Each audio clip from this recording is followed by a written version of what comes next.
ko'rsam diye qancha ummatingiz yig'layapti. Yolg'onchi bu dunyolarda haqiqatni izlayapti.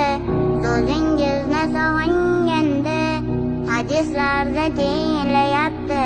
Shu hadislar ontiryapti. Hech bo'lmasa bir borgina tuslarimda ko'rolmayman.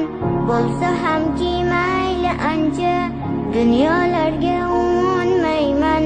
Rasululloh sizga loyiq ummat bo'lishni istayman. Jannatlarda ko'rish istayman. Qaniydi